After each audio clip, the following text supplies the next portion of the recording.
अक्सर हम अपनी असफलताओं के लिए किस्मत को दोष देते हैं। हम सोचते हैं कि हमारे पास पर्याप्त संसाधन नहीं है, हमारी मेहनत बेकार जा रही है और बाकी लोग हमसे बेहतर हैं। लेकिन क्या कभी हमने ये सोचा है कि हमारी असली समस्या हमारी सोच और हमारे कर्म है? आज मैं आपको एक ऐसी प्रेरणादायक कहानी सुनाने जा रहा हूँ जो न सिर्फ आपकी सोच को बदल देगी बल्कि आपको यह भी सिखाएगी कि किस्मत के भरोसे बैठने से कुछ नहीं होता। हमारी किस्मत तभी बदलती है जब हम अपने कर्मों में विश्वास रखते हैं। तो चलिए जानते हैं कि कैसे मेहनत और सही दिशा में किए गए कर्म जीवन को बदल सकते हैं। ध्यान से सुनिए, क्योंकि यह कहानी आपकी जिंदगी बदलने की ताकत रखती है। बहुत समय पहले की बात है, एक नगर में महात्मा बुद्ध ठहरे हुए थे। तभी वहां पर एक किसान आया और वह महात्मा बुद्ध से कहने लगा, हे बुद्ध, मेरी किस्मत बहुत खराब है। मैं जो भी काम करता हूँ वह सब बिगड़ जाता है। मुझे मेरी मेहनत का कोई फल नहीं मिल पाता। मैं एक किसान हूँ, मैं खेती करता हूँ, लेकिन मेरी फसल कभी अच्छी नहीं हो पाती और इसी वजह से मैं बहुत परेशान रहता हूँ। पता नहीं क्यों मेरे साथ ही ऐसा क्यों होता है। इसके उपाय के लिए मैंने कई साधु संतों से बात की, कई ज्ञानियों से उनकी राय ली। उन्होंने जो कुछ भी कहा मैंने वो सब कुछ किया।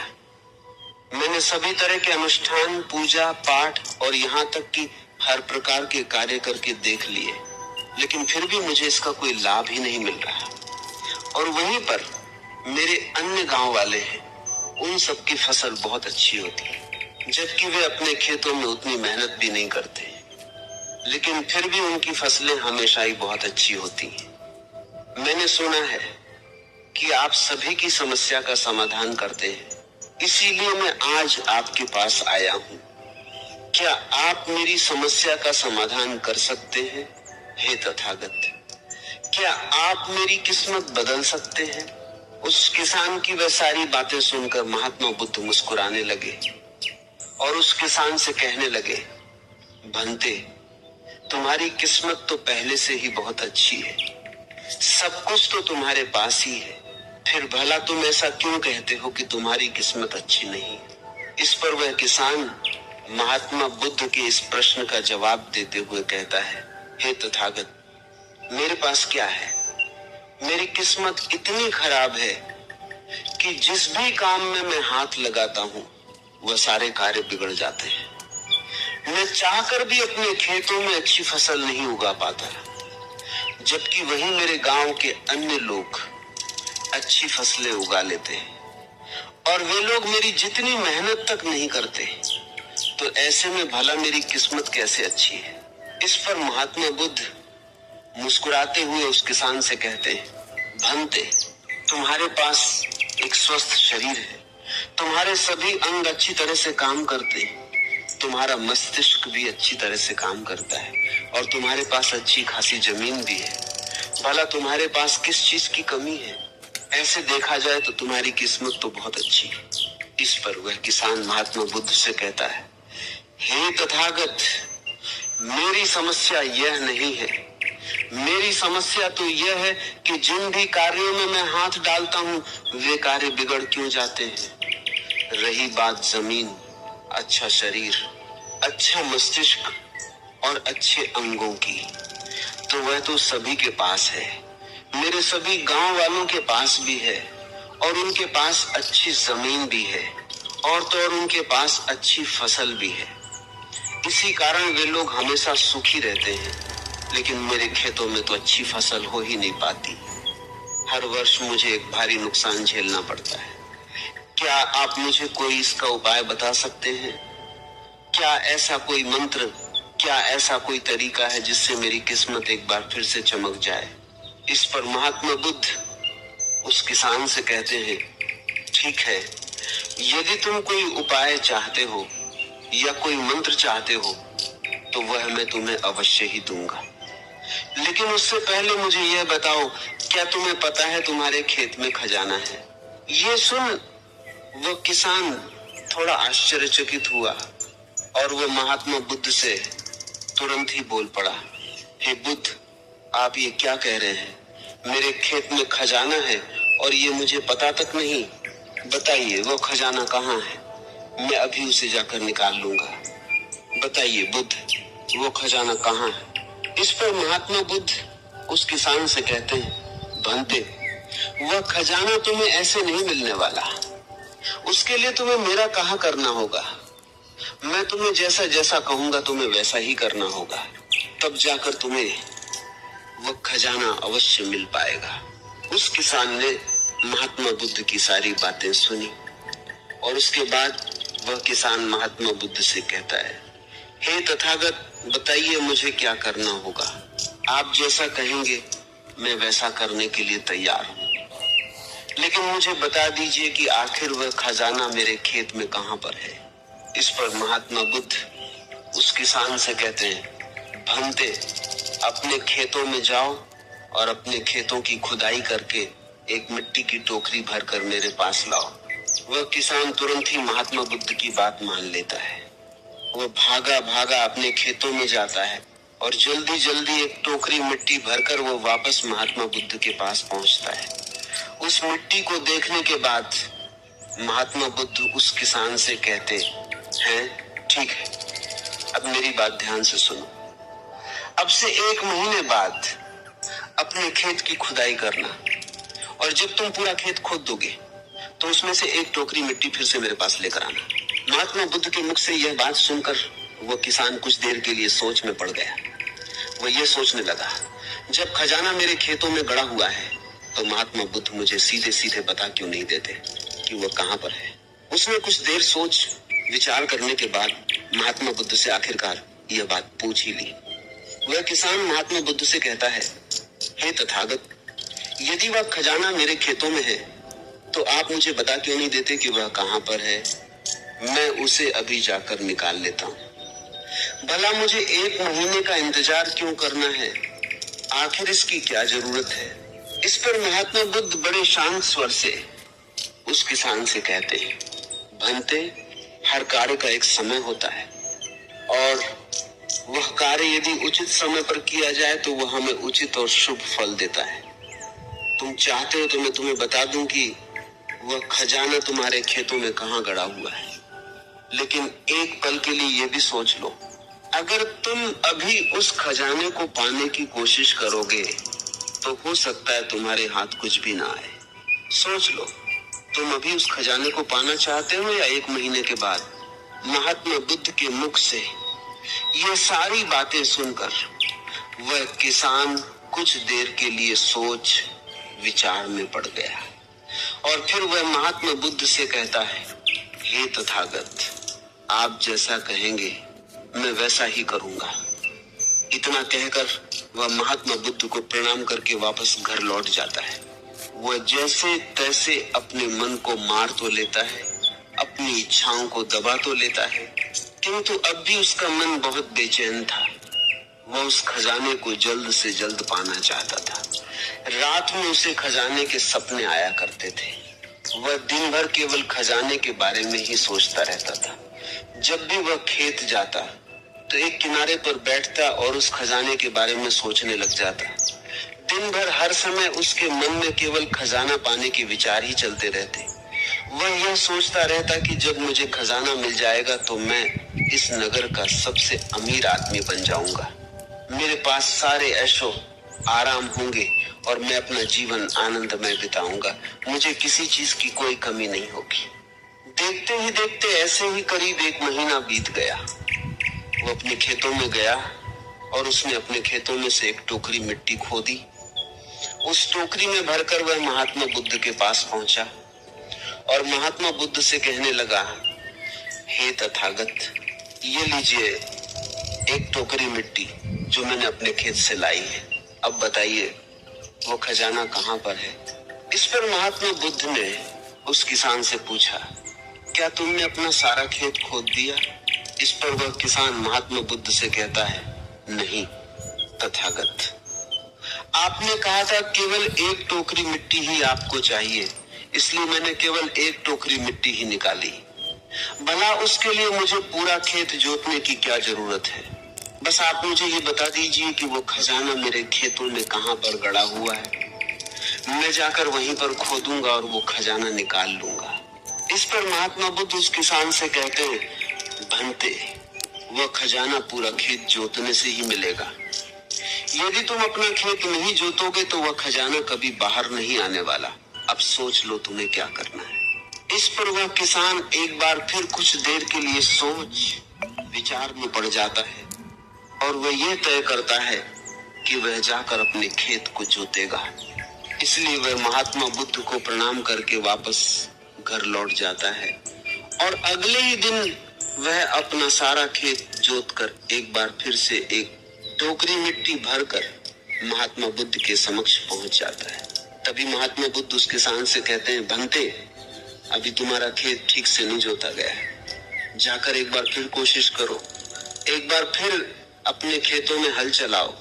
इस पर वह किसान महात्मा बुद्ध से कहता है, हे तथागत, मेरे पास हल नहीं है, बल्कि मैं खुद से ही हल की जगह पर खेत जोतता हूँ। इस पर महात्मा बुद्ध उस किसान से कहते हैं, कोई बात नहीं भंते, एक बार फिर परिश्रम करो और इस परिश्रम का फल तुम्हें अवश्य मिलेगा। वह किसान महात्मा बुद्ध की बात मान लेता है और वह एक बार फिर से अपने खेतों में मेहनत करता है। वह एक बार फिर से हल चलाता है और एक टोकरी मिट्टी लेकर वह महात्मा बुद्ध के समक्ष फिर से उपस्थित हो जाता है। मिट्टी देखकर महात्मा बुद्ध उस किसान से कहते हैं, हाँ अब ठीक है, किंतु अब तुम्हें मेरा दूसरा कार्य करना होगा। इतना कहकर महात्मा बुद्ध उस किसान से कहते हैं, जाओ और अपने खेतों में उन फसलों के बीज डालो जिन फसलों को तुम उगाना चाहते हो। इस पर वह किसान थोड़ा अचरज में पड़कर महात्मा बुद्ध से कहता है, हे तथागत, आपने तो खजाने की बात की थी, फिर बीच में यह फसल कहां से आ गई? इस पर महात्मा बुद्ध उस किसान से कहते हैं, भंते, अगर तुम्हें खजाना चाहिए तो तुम्हें मिट्टी में बीज तो डालने ही होंगे। इस पर वह किसान महात्मा बुद्ध से कहता है, हे तथागत, आप जैसा कहेंगे मैं वैसा करने के लिए तैयार हूं, किंतु यदि मैं अभी बीज लेने जाऊंगा तो वे मुझे महंगे पड़ेंगे और अभी मेरे पास इतना धन भी नहीं है। यदि मैं कुछ समय बाद उन्हें लेने जाऊंगा तब वे मुझे सस्ते मिल सकते हैं। इस पर महात्मा बुद्ध उस किसान से कहते हैं, भंते, मैंने तुम्हें कहा था कि यदि हम किसी कार्य को सही समय पर करते हैं तो हमें उचित लाभ मिलता है, किंतु अगर वही कार्य उस समय पर नहीं होता तो उसका फल हमें नहीं मिल पाता। इसीलिए आज ही जाओ और अपने खेतों में बीज डालो। वह किसान महात्मा बुद्ध की बात मान लेता है। वह महात्मा बुद्ध को प्रणाम करके बीज लेने निकल जाता है। बीज लाकर वह अपने खेतों में डाल देता है और फिर वह महात्मा बुद्ध के पास वापस पहुंचता है और बुद्ध से कहता है, हे तथागत, आपने जैसा कहा था मैंने वैसा ही किया। अब मुझे बताइए कि आखिर मेरे खेतों में वह खजाना कहां पर है ताकि मैं उसे निकाल सकूं। इस पर महात्मा बुद्ध मुस्कुराने लगे और उस किसान से कहने लगे, भंते, अभी तो तुम्हें एक और कार्य करना है, उसके बाद वह खजाना तुम्हें खुद मिल जाएगा। अब से तुम्हें उन बीजों की देखभाल करनी है, उन्हें प्यार से सींचना है और देखना है कि उन्हें कोई तकलीफ ना हो, वे स्वस्थ रहे, उन्हें कोई बीमारी या कीड़ा न लगे। यदि ऐसा हुआ तो तुम्हें वो खजाना नहीं मिल पाएगा, और यदि तुम्हारे खेत का हर एक बीज अंकुरित हो गया और वह अपनी संपूर्णता तक पहुंच गया तो वह खजाना तुम्हें अवश्य ही दिखाई देगा और तब तुम्हें मेरे पास आने की कोई आवश्यकता भी नहीं पड़ेगी। उस किसान ने महात्मा बुद्ध की सारी बातें मान ली और उसके बाद वह महात्मा बुद्ध को प्रणाम करके वापस घर लौट गया। अब से वह अपने खेतों की देखरेख करने लगा। उस किसान ने अपने खेतों पर पूरा ध्यान दिया, किंतु अब भी उसे सपनों में वह खजाना ही नजर आता था और वह मन ही मन सोचता था कि बस एक बार यह फसल पूरी तरह से स्वस्थ हो जाए तो वह खजाना भी मुझे मिल ही जाएगा। इसी सोच के साथ वह उन फसलों की देखरेख में दिन रात लगा रहता। उसने अपनी फसलों पर किसी प्रकार की कोई विपदा नहीं आने दी और देखते देखते वह दिन भी आ गया जब उसकी फसल उसके खेतों में लहलहा रही थी। तभी उसे महात्मा बुद्ध की बात याद आई। महात्मा बुद्ध ने कहा था कि जब तुम्हारी फसलें तैयार हो जाएंगी तो तुम्हें तुम्हारा खजाना भी मिल जाएगा। ये बात याद आते ही उस किसान की आंखों में आंसू आ गए। जो खजाना उसके खेतों की जमीन में था वह बाहर आ चुका था। उस जैसी फसल उसके गांव में किसी की नहीं हुई थी। उसकी फसल से उसके सभी कर्ज भी पूरे होने वाले थे और सभी गांव वाले उसकी मेहनत को देखकर बहुत खुश थे और उस किसान की तारीफ कर रहे थे। लेकिन तभी उस किसान को महात्मा बुद्ध की याद आई और वह खुद को महात्मा बुद्ध के समक्ष पहुंचने से रोक नहीं पाया। वह तुरंत ही महात्मा बुद्ध के चरणों में जा गिरा और उनसे कहने लगा, हे तथागत, आपने जो खजाना मुझे बताया था वो मुझे मिल गया है, लेकिन मुझे ये बात नहीं समझ आ रही कि वो खजाना मुझे पहले क्यों नहीं मिला। इस पर महात्मा बुद्ध उस किसान से कहते हैं, भंते, हमेशा किस्मत को दोष देना सही नहीं होता। पहले तुम अपनी किस्मत को सही करने में लगे हुए थे, लेकिन तुम यह भूल रहे थे कि तुम्हारी किस्मत तो पहले से सही थी। तुम सही काम नहीं कर पा रहे थे। तुम चाहते थे कि तुम्हारे कर्म किए बिना ही तुम्हारी फसल सबसे उत्तम हो, लेकिन उसी वक्त मैंने तुम्हें खजाने का लालच दिया और खजाने के लालच में ही सही, जब तुमने सही समय पर सही काम किया तो तुम्हें सही फल भी मिला। और जो तुम्हारे पास सबसे उत्तम चीज है, जो तुम्हारे पास असली खजाना है, वो तुम्हारा शरीर ही है। इस शरीर के माध्यम से हम इस दुनिया में जो चाहें वो पा सकते हैं। लेकिन यहाँ तो हर कोई अपनी किस्मत का रोना रोने में लगा हुआ है, यहाँ तक कि उन्हें अपने कर्मों में विश्वास ही नहीं। तो ऐसे लोग भला अपने लक्ष्य तक कैसे पहुंच सकते हैं? इस पर वह किसान महात्मा बुद्ध से प्रश्न करते हुए कहता है, हे तथागत, तो क्या किस्मत जैसी कोई चीज नहीं होती? इस पर महात्मा बुद्ध मुस्कुराने लगे और उस किसान से कहने लगे, भंते, किस्मत क्या है? किस्मत हमारे ही सत्कर्म है और ये सत्कर्म ही हमें ऊर्जा और शक्ति प्रदान करते हैं ताकि हम सही दिशा में कार्य कर सकें और इन कार्यों से ही हम अपने जीवन के लक्ष्य को प्राप्त भी कर सकते हैं। महात्मा बुद्ध के मुख से ये उपदेश सुनकर वो किसान महात्मा बुद्ध के चरणों में जा गिरा और उनसे कहने लगा, हे तथागत, मुझे आज पता चल गया है कि मेरी किस्मत खराब नहीं थी, मेरे तो कर्म ही खराब थे।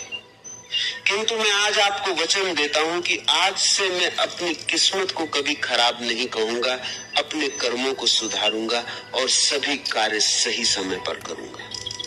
इतना कहकर वह किसान महात्मा बुद्ध को प्रणाम करके वापस घर लौट गया। हम में से अधिकांश लोग यही करते हैं। वे लोग हमेशा अपनी किस्मत को दोष देते रहते हैं, लेकिन वे कभी भी अपने कर्मों पर ध्यान नहीं देते।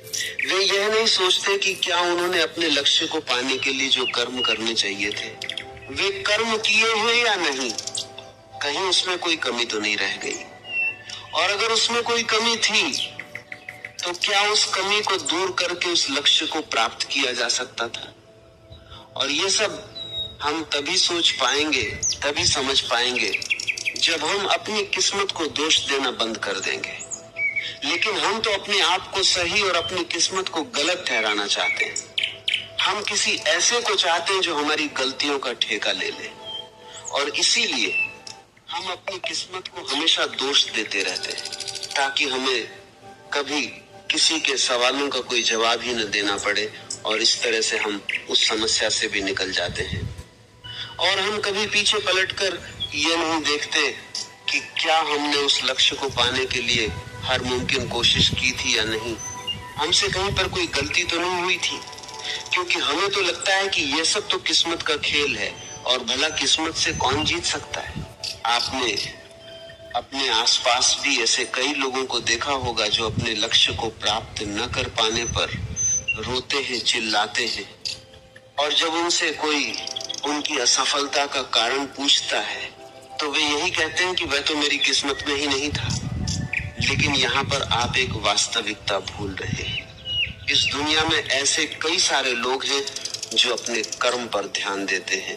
वे अपने कर्म को कभी नहीं छोड़ते, भले ही वे अपने लक्ष्य तक पहुंच पाने में असफल हो जाएं, लेकिन फिर भी वे अपने कर्म पर विश्वास रखते हैं। और जो लोग अपने कर्म पर विश्वास रखते हैं, वे लोग कभी यह नहीं कहते कि उनकी तो किस्मत ही खराब थी, बल्कि वे दोबारा फिर से एक बार पूरी शक्ति से उस लक्ष्य को पाने की कोशिश करते हैं। और ये कोशिश वे तब तक करते रहते हैं जब तक कि उन्हें उनका लक्ष्य मिल नहीं जाता।